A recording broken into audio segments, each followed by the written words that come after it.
ಆಶೀರ್ವಾದ ನನ್ನ ಭಕ್ತರಿಗೆ ಆಗ್ಲಿ.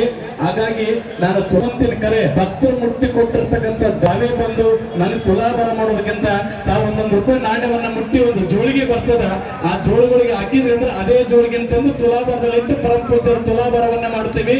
ನನ್ನ ಭಕ್ತರಿಗೆ ನಾನು ತೊಂದರೆ ಕೊಡೋದು ಬೇಡ, ಯಾಕಂದ್ರೆ ಬಹಳ ರಾತ್ರಿ ಆಗ್ತದ, 12, 1 ಗಂಟೆ 2 ಗಂಟೆ ತನಕ ತುಲಾಭಾರ ಆಗೋದ್ರಿಂದ ನನ್ನ ಭಕ್ತರಿಗೆ ನೋವಾಗೋದು ಬೇಡ.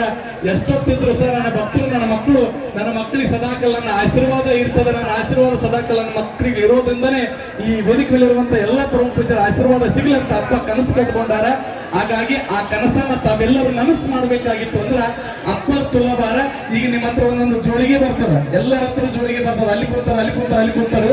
ಅದು ನಿರ್ಪಾದೇಶ್ವರರ ಜೋಳಿಗೆ, ನಿರ್ಪಾದಿಯ ಜೋಳಿಗೆ.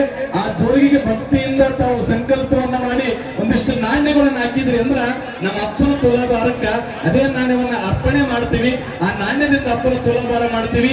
ಜಗತ್ತಿನಲ್ಲಿ ನೋಡ್ರಿ ದುಡ್ಡು ಬಹಳ ದೊಡ್ಡದು, ದುಡ್ಡಿದ್ರೆ ದೊಡ್ಡಪ್ಪ, ದುಡ್ಡೇ ಬಹಳ ದೊಡ್ಡದಾಗಿರೋದ್ರಿಂದ ಇಲ್ಲಿ ತುಲಾಭಾರದೊಳಗೆ ದುಡ್ಡು ಒಂದ್ ಕಡೆ ಇಡ್ತೀವಿ, ಅಪ್ಪನ ಒಂದ್ ಕಡೆ ಕುಂದ್ರಿಸ್ತೀವಿ. ದುಡ್ಡು ಬಹಳ ದೊಡ್ಡದ ಕರೆ ಅಪ್ಪನ ಮುಂದೆ ದುಡ್ಡು ಸಮದಾಗಿ ಕೆಳಗೆ ಬರ್ತದ, ಅಪ್ಪನ ತಕ್ಕಡಿ ಮೇಲೆ ಹೋಗ್ತದ. ದುಡ್ಡಿಗಿಂತ ದೊಡ್ಡದ ಜಗತ್ತಿಗೆ ಯಾವ್ದಾದ್ರು ಹತ್ರ ಅದು ಗುರು. ಅಂತ ಗುರು ವೇದಿಕೆ ಮೇಲೆ ಕುಂತು ನಮಗೆಲ್ಲ ಆಶೀರ್ವಾದ ಮಾಡಕತ್ತೇನ.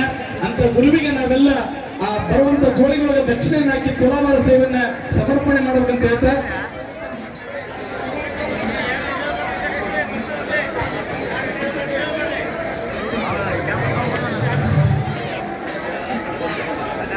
ಒಬ್ಬ ಅಜ್ಜಿ ಬಂದು, ಯಪ್ಪ ನಾನು ದಾಸೋಹಕ್ಕೆ ಏನಾನ ಮಾಡಬೇಕು, ನಿರ್ಪಾಲಪ್ಪನ ದಾಸೋಹ ಬಹಳ ದೊಡ್ಡದಾದ, ಲಕ್ಷಾಂತರ ಜನರು ಉಣಿಸ್ತಾರ, ಏನೋ ನಾನು ಮಾಡ್ಬೇಕು, ನಾನು ಬಹಳ ಬಡವಳಿದ್ದೀನಿಯಪ್ಪ, ಬಟ್ಟಿ ಮೇಲೆ ಮೈ ಮೇಲೆ ಸರಿಯಾದ ಬಟ್ಟಿ ಇಲ್ಲ, ಆದ್ರೂ ನಾನು ದಾಸೋಹ ಮಾಡ್ಬೇಕಂತ ಆಸೆ ಬಹಳ ದಿನದಾಗ ಏನ್ ಮಾಡ್ಲಪ್ಪ ಅಂತ ತಿಳ್ಕೊಂಡು ಅಪ್ಪನ ಹತ್ರ ಬಂದು ₹1 ನಾಣ್ಯ ಕೊಟ್ಟೆಪ್ಪ, ಈ ₹1 ನೀ ದಾಸೋಹ ಮಾಡಂತ ಕೊಟ್ಟು ಹೋಗ್ಲಂತ.